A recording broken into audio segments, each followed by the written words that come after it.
off the face of the earth. Tony likes to pull these disappearing acts every now and then, which, fuck, I can't blame him. But anywho, I tried to call his number, and that number is out of service. So might not see Tony again for another couple of years. But anyway, Tony, if you're listening, man, give me a fucking call, you bastard.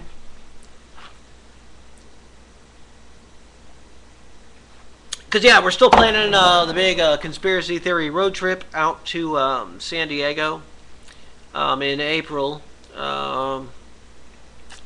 Looks like we might be flying, though, because we were thinking about renting a vehicle to go out there and do the road trip with. And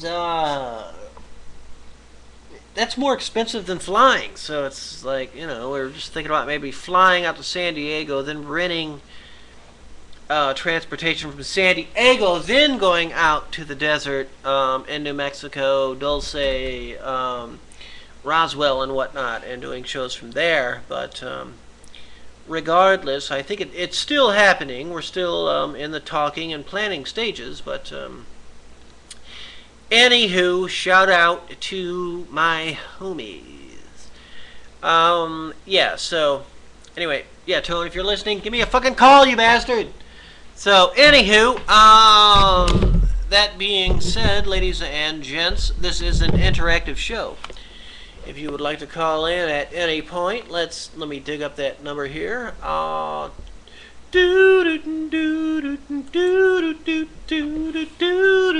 We have 1 hour and 14 minutes remaining in the show. Caller lines are wide open. We're talking about the Kabbalah, more specifically, the Kabbalistic Tree of Life. So, that number be 917-932-8806, 917-932-8806. Give us a call, be a part of the big shoe. We'd love to hear from you. All right then, or like I said, you can come by the different chat rooms as well. That's, you know, whatever you want to do, man. Or check out, once again, you can check out the show on YouTube. Or you can check out the show on Rob Revere Network, 12 o'clock midnight, Friday night, Central Time. Or on KDIX, KDIX Radio, out there in Sacramento, California. Just want to give a shout out to those folks as well. And once again, if you folks hear the show, you like what you hear, you want to hear more, come check out my archives at blogtalkradio.com/Charles Lanson. All right, that being said, ladies and gents, let's get into the heart of the matter, shall we? The Kabbalah. Oh, I missed something important here. Okay, general considerations. Okay, so if you guys have been, once again, I'd like to recommend, man, check out the archives from last week. We've been talking about, the Kabbalah is a complicated subject. We've been talking about it now for about a little over a week. So there's plenty of 2-hour episodes that we've been talking about this thus far. And I plan to spend probably at least another week, well, about another week on this topic. So yeah, if you feel a little lost tonight, keep tuning in or check out the archives. So, whatever you want to do, man. Alright, so we considered the general scheme and method of using the Kabbalistic. Well, once again, ladies and gents, I'd like to make a recommendation. During tonight's show, one thing that'll help out immensely, Google, if you have access to a computer, Google or whatever search engine you want to use, search Kabbalistic Tree of Life and look under images. There'll be plenty of diagrams there of the Kabbalistic Tree of Life, and that will definitely aid in the digestion of this topic. But anywho, we considered the general scheme and method of using the Kabbalistic Tree of Life. We now come to the detailed study of the individual Sephiroth. Once again, Sephiroth being the 10 parts of the Tree of Life. The 10 spheres, the 10 emanations, what have you.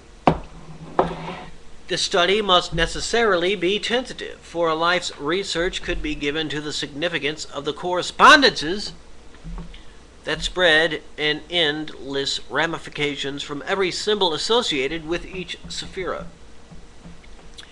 Once again, sephira being singular for Sephiroth. But a start must be made, hence these tentative jottings.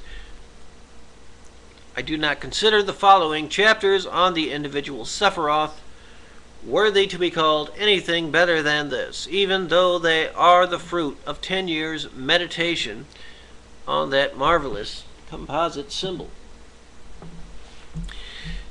The tables of correspondences at the head of each... Okay, man, come on now, this is a bunch of crap.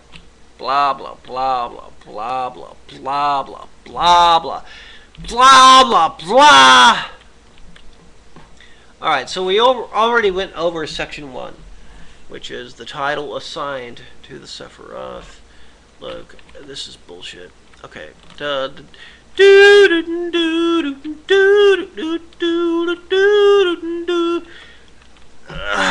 thinking about skipping over this whole section because it's really just stuff we've already talked about.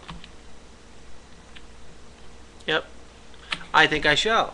All right, so ladies and gentlemen, yeah, we've been talking about this thing called Kether, which is roughly equivalent to what we, our number 1, and what Kabbalists would call the first emanation.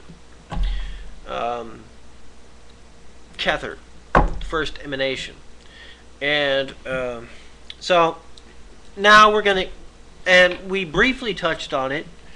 And now it's time to go into detail. What is this thing called Kether? The first emanation on the Tree of Life. The very top of the Tree of Life. The first emanation. The top of the pyramid. Or the top of the triangle. Once again, the Tree of Life is not shaped like a triangle. It's shaped more like a rectangle with a triangle on top and a triangle on bottom. Kether would be at the top of the triangle on top. So, Kether, the first Sephira, title, Kether, the crown, Hebrew spelling, Kaf, Tau, Resh. The magical image of Kether is an ancient bearded king seen in profile.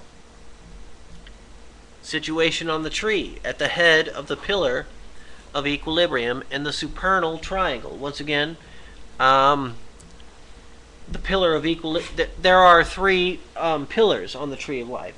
The pillar of equilibrium being the middle pillar.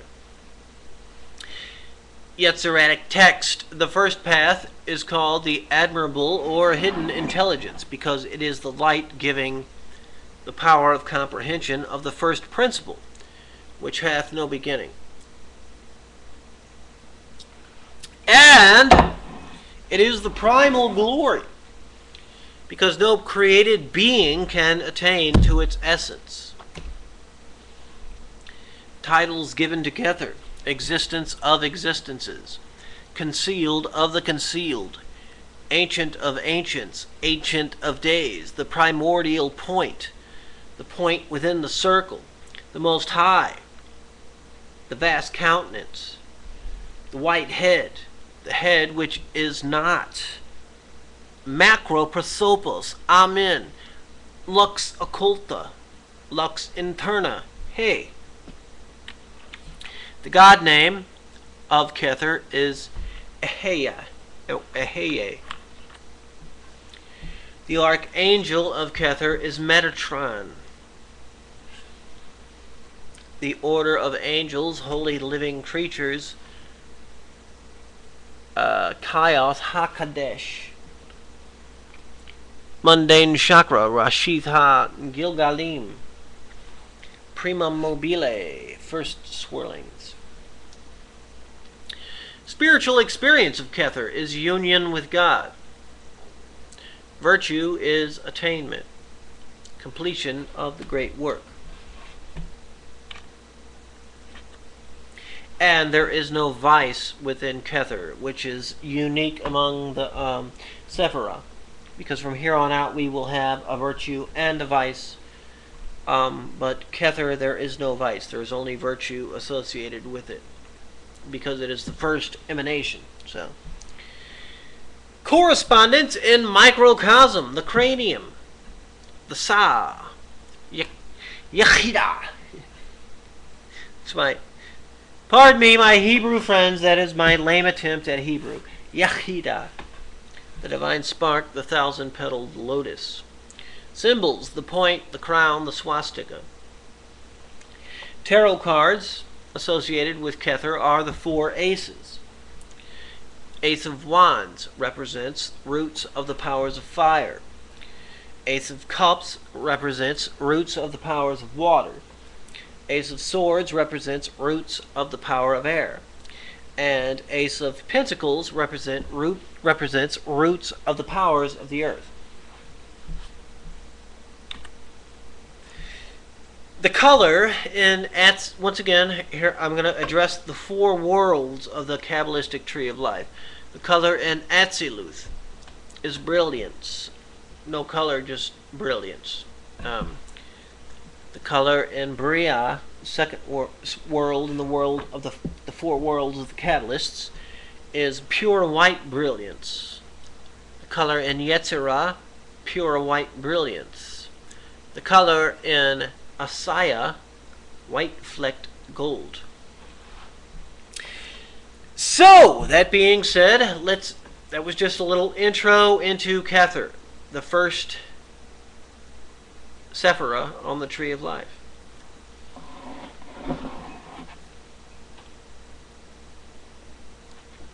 By the way, ladies and gentlemen, I'm going to try and publish this YouTube clip right now, so it tells me I can.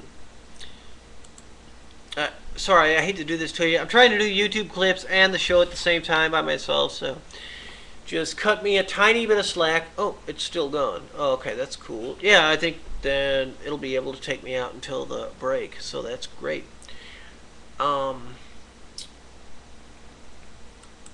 Okay, cool. Well, that's actually good news. Okay, so Kether the crown is placed at the head of the middle pillar of equilibrium, and from it depend backwards the negative veils of existence. I've already talked about concerning the use of these negative veils as a background to thought, so I will not repeat myself upon this point.